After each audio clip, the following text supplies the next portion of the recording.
पूर्वक सब लोग को बैठ के चाहिए इसका हल निकालना, चाहे पक्ष के लोग हों विपक्ष के लोग हों, सबको मिल के इसका हल निकालना चाहिए कि जिससे कि हमारे बच्चियों का भविष्य सुरक्षित हो। टिकट देने में कुछ गलतियां हुई नहीं तो हम लोग शाहाबाद का चारों सीट जीते। अगर टिकट देने में अगर गलती नहीं होती तो हम लोग चारों सीट जीतते। इसका तो काम ही है अपना जो मुद्दा उठाना। सरकार उसका हमेशा सरकार प्रिपेयर रहती है उसका जवाब देने के लिए।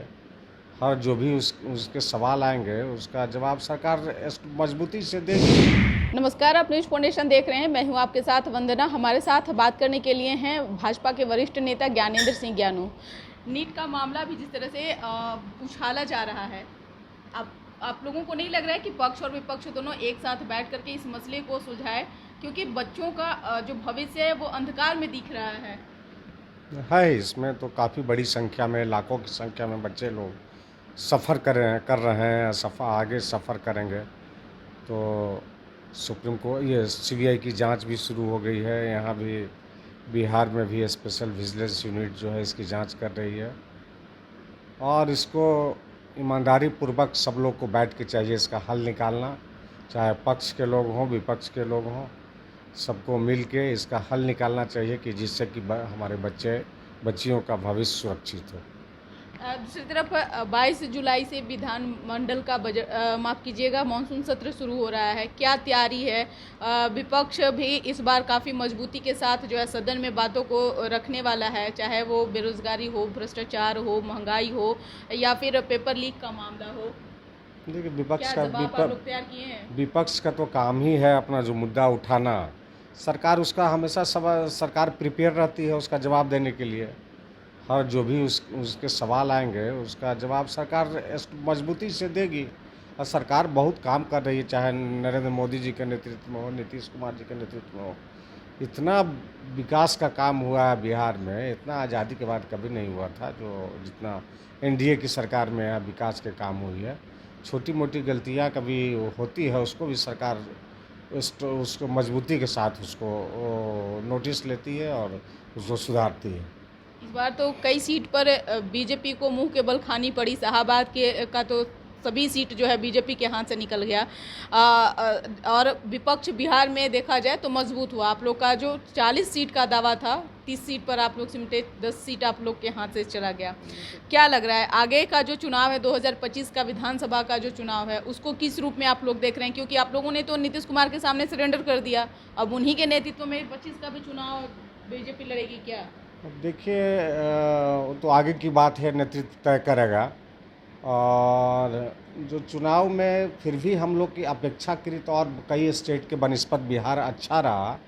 यहाँ 30 सीट जीता है। यहाँ काफ़ी वो विपक्ष का गठबंधन भी वो मजबूत था। कुछ यहाँ हम लोग की टिकट देने में कुछ गलतियाँ हुई नहीं तो हम लोग शाहाबाद का चारों सीट जीते। अगर टिकट देने में अगर गलती नहीं होती तो हम लोग चारों सीट जीतते। और एक कुशवाहा और एक बैस का 2 टिकट कटा है, कम से कम एक देना चाहिए था। कुशवाहा को 1 टिकट देना चाहिए था यहाँ, जिससे कि कुशवाहा वोट में थोड़ा ये आया, बंटवारा हुआ वोट का। वो नहीं होता तो हम लोग फिर टिकट का बंटवारा सही होता तो हम लोग पहले से कमज़ोर नहीं होते। सवर्ण ने क्यों पीछा बीजेपी का छोड़ दिया? पहले जब एक समय में था जो कि कांग्रेस के साथ चला, और जब से भाजपा जब पार्टी जो सवर्णों को दिखा कि चलो ये देश का भला करने वाला है, समाज हित में काम करने वाला है, तब से सवर्णों का जो रुझान था, ऐसा कहा जाता है, बड़े बड़े लोग बताते हैं जो बुद्धिजीवी लोग हैं। क्या लग रहा है कि सवर्णों का क्यों जो है बीजेपी से इतना ज़्यादा नाराज़गी रही, और जो कि इस चुनाव में आप लोगों को खामियाजा भुगतना? क्या आगे वाले चुनाव में एकजुट कर पाएंगे आप लोग? हम उस तरह से नहीं मानते हैं। वहीं कहीं थोड़ा बंटवारा हुआ है जहां उस कास्ट का कैंडिडेट था, बाकी जगहों पे सारा एनडीए को दिया है।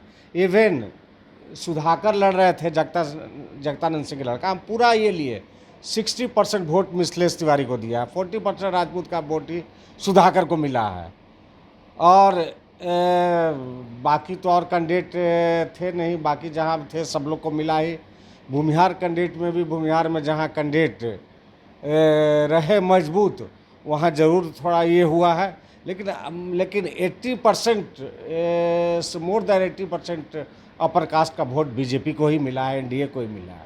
इन दिनों तेजस्वी यादव सोशल मीडिया पर काफ़ी एक्टिव हैं और बयान के भी ज़रिए लगातार सरकार को घेरने का काम कर रहे हैं, चाहे वह नीट का मामला हो, पुल गिरने का मामला हो, भ्रष्टाचार का मामला हो, शिक्षा का मामला हो। क्या लग रहा है आप लोग के पास में जवाब? देखिए, सब जवाब तो है कुछ, जो हम तो बार बार कहे कि कुछ जवाब तो सबका है। शिक्षा में पहले से काफ़ी सुधार हुआ है, ऐसा नहीं है। यहाँ बिहार में काफ़ी डिसिप्लिन और काफ़ी सुधार हुआ है।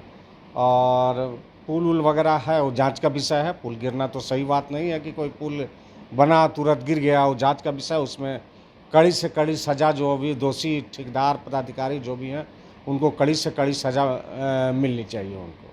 बहुत बहुत शुक्रिया बात करने के लिए।